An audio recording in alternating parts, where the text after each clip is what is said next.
Honorables colegas senadores y senadoras, desde el inicio de la crisis sanitaria en República Dominicana y presentado la solicitud del señor presidente de la República para que se declarara un estado de excepción, de manera particular el estado de emergencia, el Partido Revolucionario Moderno ha venido apoyando en cada una de las solicitudes posteriores las mismas. Es evidente que hemos hecho algunas críticas, algunas sugerencias, hemos en algún momento también acordado,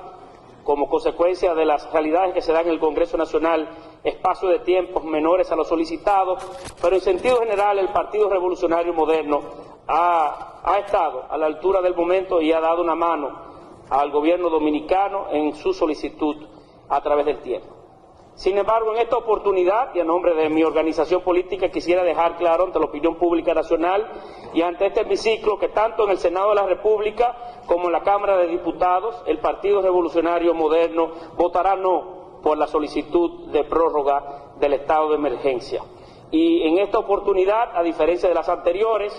de manera muy particular de la última, no habrá espacio de parte nuestra para encontrar o construir un consenso diferente, sobre todo en el marco de las discusiones que se darán en la Cámara de Diputados. Y las razones por las cuales nos posicionamos de esta manera son muy sencillas y con mucho gusto quisiera darlas a conocer a ustedes y a todo el país. Los estados de excepción, un estado de emergencia, como su nombre muy bien lo indica, están pensados para momentos cortos. No están diseñados, no están originalmente pensados para que fueran durante largos espacios de tiempo que se aplicaran, porque los estados de excepción son momentos en los que se le da el poder a un hombre de manera particular para que pueda limitar los más sagrados derechos constitucionales y fundamentales con el que gozamos todos los dominicanos y todas las dominicanas. Existe un test que los tratadistas más afortunados en estos temas han ido pensando a través del tiempo, en el que se puede conocer de la oportunidad o del grado de oportunidad para que un estado de emergencia pueda mantenerse en el tiempo. Ese test está basado en tres pilares fundamentales. En primer lugar, la proporcionalidad, y es que las medidas que se tengan que pensar sean necesarias, un estado de emergencia o un estado de excepción para poderlas lograr. Sin embargo, en la medida que ha avanzado el tiempo y por las medidas que ha tomado el propio gobierno dominicano de ir aperturando la economía dominicana y dando muestra como por ejemplo la apertura casi por completa del comercio y teniendo días como el de las Madres, en donde inclusive autorizaron a que se aperturaran los grandes centros comerciales de la República Dominicana, parece que la proporcionalidad ha ido perdiendo también en el tiempo un tanto justificación. Son señales contraproducentes las que se envían al tiempo en el que hemos mandado a aperturar todo el país y solicitan sin embargo poderes excepcionalísimos para poder hasta conculcar derechos fundamentales. Otro de los pilares tiene que ver con el fundamento legal o constitucional de la medida.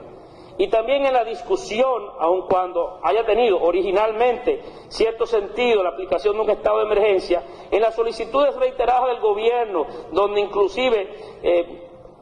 hacen silencio o omiten la idea de que la propia ley no permite que los estados de emergencia puedan ser mayores o iguales que las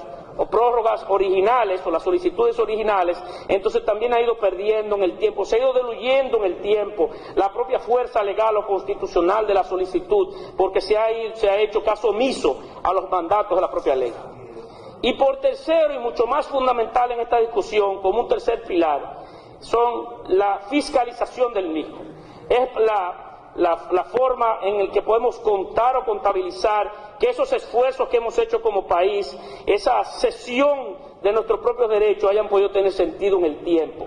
Y tanto por las compras y contrataciones públicas, con 8 o 9 escándalos que se han dado de manera reiterada, como también en las informaciones que surgen del propio gobierno sobre el manejo de la epidemia, dan cuenta de que ese tercer pilar también ha ido perdiendo toda su base o toda su fuerza. Es muy característico, da mucha pena inclusive, que el día mismo en que el gobierno dominicano manda a este Senado de la República una solicitud para prorrogar el estado de emergencia, es cuando más niveles de casos de contagio en la historia de la enfermedad haya llegado a República Dominicana. Más de 500 casos se han reportado en un solo día, el mismo día que mandan el estado de prórroga. Pero cada solicitud que se ha hecho durante el transcurso de la pandemia es característico que esos días, los días previos, es cuando más casos se identifican. Y si tomamos, no, es así los retos que veamos la estadística, señor presidente de la comisión, con mucho gusto podemos verlo. Pero si inclusive vemos el histórico de la ocupación de camas como consecuencia del COVID, se darán cuenta que la ocupación de camas es casi estable. Esos supuestos picos que se dan cuando se quieren prórrogas no van en correspondencia con el nivel de camas ocupadas en los hospitales públicos y privados de República Dominicana. No hay una correspondencia en ambos casos, porque si hay un pico de contagio, debe de haber más camas ocupadas. Por esa y otras razones, nosotros entendemos que un estado de emergencia como tal no debe ser concedido más. El gobierno dominicano goza en la ley de salud y en otros espacios legales de República Dominicana de las herramientas para cuidar de la salud del pueblo dominicano. La salud del pueblo dominicano no está en riesgo con estado de emergencia o sin estado de emergencia. Existen los resortes y los mecanismos para poder limitar una parte importante de la vida económica del país, así como también a través de propuestas o de esfuerzos desestimular el tránsito de ciudadanos en diferentes espacios del día, así como también en diferentes espacios de la propia sociedad. Recordamos que hay precedentes en el que inclusive con algunos mandatos presidenciales se han limitado los horarios de la apertura de negocios nocturnos para poder solventar o ayudar en aquel momento el tema de la seguridad ciudadana. Pongo solamente ese como los ejemplos. Sí, claro, siempre que no se extralimite el poder tampoco del gobernante, más allá de los propios límites que la Constitución de la República les aporta.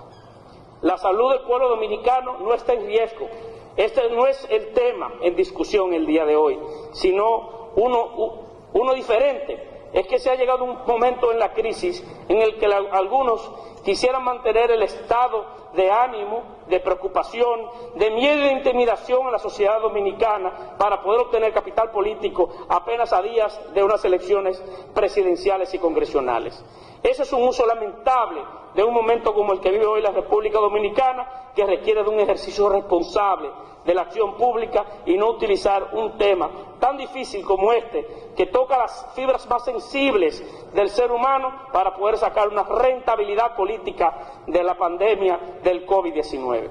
Vuelvo a reiterar, estaremos siempre prestos a dar una mano, a colaborar de manera propositiva, a ser útil en esta discusión. Pueden contar con los esfuerzos del Partido Revolucionario Moderno, pero entendemos que en las decisiones y las fases que ha invitado el gobierno dominicano a ir aplicando, pierde un tanto sentido proporcional y de oportunidad mantener en el tiempo un estado de emergencia que no va a contribuir adicionalmente a las fuerzas o a las capacidades que se tienen para salvaguardar la vida de los dominicanos y las dominicanas, que siempre tiene que ser el norte de todas las fuerzas políticas del país y del gobierno dominicano. Muchas gracias.